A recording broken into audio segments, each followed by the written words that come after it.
Hey y'all, this is Serg just back with another short. Um, Thought I'd show some of the process behind the setup of some of my drawings. I wanted to set up a drawing. I wanted to do something with like Pokemon inspired, but kind of like trainers of the future, how they would carry the Pokemon, or at least their their main setup, partner, starter, anything like that. So this is me working in Procreate on the iPad. I have base kind of anime. This is a female. Just a basic setup for shape, body, etc. I already have other layers set up. So this is going to be kind of the first part, and I'll stitch in the other steps as I go with the layers, color fills, details, effects, etc. by the end. So kind of have my setup here. Each layer I do as a different color just so I can read and you can kind of see the overlay as we go. So that was the main layer on the bottom. Then I build up, so it's kind of a general sense. So I start with a hot pink, as you know, everyone knows is one of my favorite colors. So I still, even when I draw, I try to use my base CMYK when I can, with my accent of green.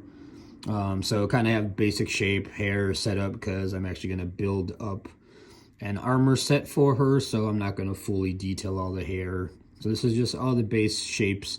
Eventually, where the pink is, there'll be another layer over it, and then I'll actually finalize it with, whatever darker tone outline at that time.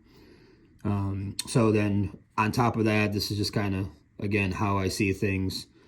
So I picked Cyndaquil just kind of as a small fire starter. I usually always use fire starters, except for Froakie was the only water starter I've ever chosen. So it's going to be kind of, instead of just in a Pokeball, kind of travel backpack, kind of dome that, they can stay in.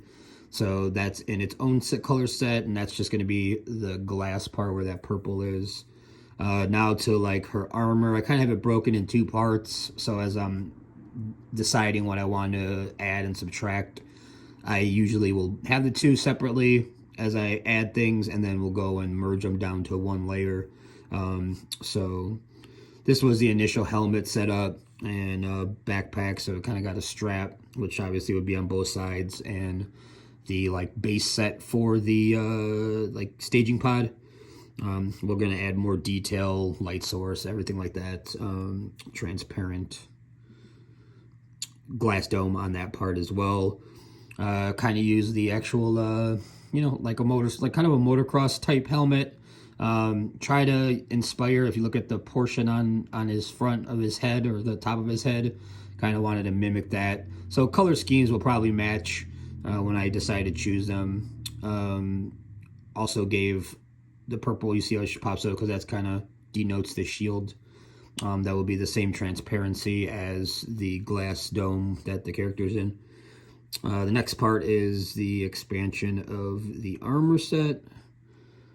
So same thing, just kind of went down the contours, created kind of like almost like a metal crop top neck portion for support.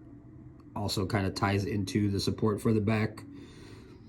Have some wiring, so it's kind of like the actual suit that she's powers the backpack for the stasis, and then put on kind of like a gem, so that's like the power source, almost like an arc reactor. So that's kind of the base setup. So it's really, I like working in different layers, so I can toggle on and toggle off as I go.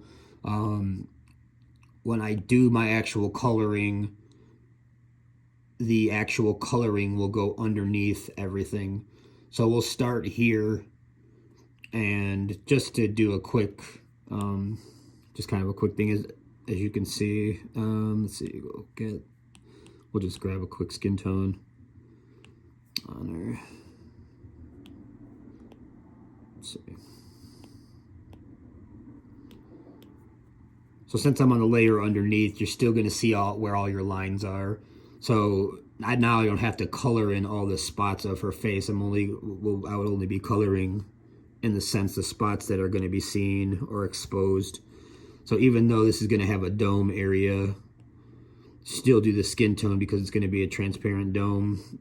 Even if it's color tinted, you'll still be working off of this base color here, as what's going to be kind of be peeking through. So kind of always, you just know which layers you're going to be using as the parts that are going to shine through, and then effects and transparencies and such can always be, kind of brought in from there.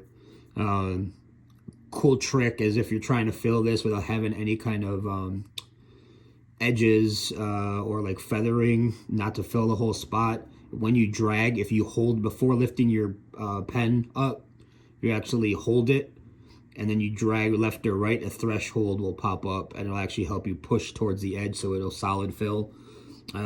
Something I learned recently that's helped a lot. And then, yeah, so like, the other skin tone, the only really other things would be this part of the neck right here and that part of this, like their torso. So all the coloring of my base tones, colors, everything will be on this layer. Then I also add a second layer, and that will be all my shading, highlights, etc. before I get into like blends and any kind of the effects with like the luminosities. If I decide to add any like metallic textures, and such from there. So that's kind of like a quick peek into what I do to kind of build the drawings. A lot of people just see the final drawing. There is some actual thought process behind it, or how I like to attack it. I will actually, right after this, it'll be quick transition.